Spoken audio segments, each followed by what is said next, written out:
In today's video, it's our team selection for double game week 23, but first, let's have a brief look back on how we've got on over the last 3 weeks. In game week 20, I went a bit different and activated the triple captainship on Son, which obviously didn't work out. Despite that, I somehow managed to outscore the average by 29 points, and it led to a huge 600k green arrow. In game week 21, I scored 84 points. The week got off to a flying start with Mitoma as captain returning a decent 20 points. The game week was going so well until Haaland scored a hat-trick against Wolves, and it halved my 600k green arrow into a 300k one. Finally, game week 22 hasn't yet concluded, but it's looking like I'm on for another green arrow. 63 points so far, with captain Rashford and Shaw still to play. Loads of players blanked this week, but returns from Kepa and Mitoma caused me to rise up the ranks again. So on to the team selection, and first up in goal is of course Kepa Arrizabalaga for Chelsea's away match against West Ham. Chelsea have looked a lot more solid at the back over the last few weeks, and some of that may have to do with the recent addition of Benoit Badiashile. Over the last 3 game weeks, Kepa has scored a remarkable 29 points, and at the moment, he definitely looks like the best budget goalkeeper to go for in FPL. First to make the defence is Kieran Trippier for Newcastle's away trip to Bournemouth. It was a pretty underwhelming performance from Newcastle last week against West Ham, and since the Premier League restart, they've been struggling to score goals. However, they are coming up against a struggling opponent in Bournemouth this week, and you would expect Trippier to pick up a return this weekend. Next up is Gabriel for Arsenal's double game week at home to Brentford and Man City. Arsenal fell apart last week against Everton, and I think they deserved to lose that match. Saying that, they've been exceptional so far this season, and have put up some of the best defensive numbers in the division currently. I'd hope that Gabriel can keep a single clean sheet this week, and I feel like he's long overdue a goal. Finally in the 3-man defence is Luke Shaw for United's away game against Leeds. I'm recording this video before the Man United Leeds match on Wednesday night, so I have no idea how that game's gone. Even so, Shaw has been exceptional since game week 17, and it's a close call this week between him and Dan Burn as to who gets a starting spot. I've gone for Shaw because I think he offers the bigger goal and assist threat and has a higher points ceiling.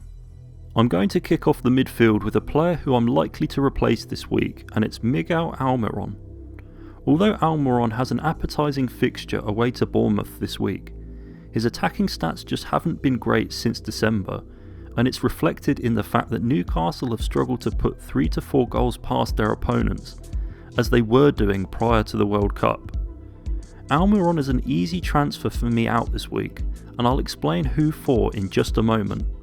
The second midfield spot goes to Marcus Rashford for United's encounter with Leeds. Those fantasy managers who used their triple captainship on Rashford in double game week 22 will be over the moon, as he's already returned 12 points in his first match. Rashford has been one of the most informed players since the Premier League returned in game week 17, and the only thing many of us will have to consider is whether or not to hold him for his blank in game week 25. Next up, it's Saka for Arsenal's double game week against Brentford and Man City. Although no Arsenal player returned last week against Everton, Saka looked by far one of the most dangerous attackers from the Gunners, constantly taking on his man and bringing the ball to the byline. I honestly think he's a great captain option this week, as he's nailed to start and likely to play close to 90 minutes in both of these matches.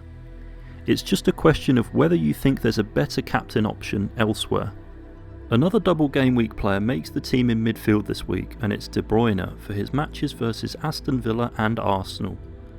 There was a surprise benching for De Bruyne in City's last match away to Tottenham, but seeing as they performed poorly, I expect him to get the nod for the starting lineup in both of these games. De Bruyne has been a disappointing player to own in FPL since game week 17, and I just hope he's able to bounce back with something this week. Finally in the 5-man midfield, it's Mitoma for Brighton's away game against Crystal Palace. Talking of form since game week 17, Mitoma has been absolutely red hot, scoring 4 goals and picking up 44 FPL points. He's just such an exciting watch, and I'm really pleased I brought him in early at under 1% owned. If you're stuck on whether to bring Mitoma in or wait for his blank in 25, I would seriously consider transferring him in and finding a way of benching him when the time comes. To begin with up front, I've gone for Mitrovic for his home match against Nottingham Forest. It'll be interesting to see how this game pans out, because Fulham have been fairly consistent all season, and just of late, Forest have been putting together some really good performances. There are question marks as to whether Mitrovic is still on penalties, but with such a good fixture on paper, there's just no way I'll be going without him this week. The last player to make the team is obviously Erling Haaland with that double against Aston Villa and Arsenal. City missed the opportunity to close the gap on their league title rivals last week with that disappointing display against Spurs, but they could find themselves top at the end of this game week. Although Haaland is a great addition to the City squad, they don't seem to be dominating teams as much this season, anywhere near the amount they were last season, and I wonder if they'll slip up again this week, which means that on the bench this week I've gone for Ward, Byrne, Che Adams and Patterson. My transfer plans are fairly straightforward this week. With one free transfer and 2.6 million in the bank, it's going to be a straight swap from Almiron to Odegaard for Arsenal's double game week.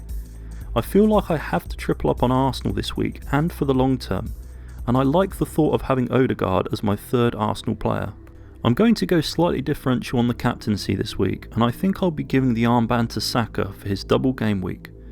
Of course the obvious choice is Haaland, but I honestly think on the whole I like the look of Arsenal's 2 home fixtures more, and the fact that Saka is likely to play close to 90 minutes in both. Haaland could obviously score big this week, but I am down at 1.8 million overall rank, so I think I'll chance my luck on this occasion. So what do you think of the team for this week?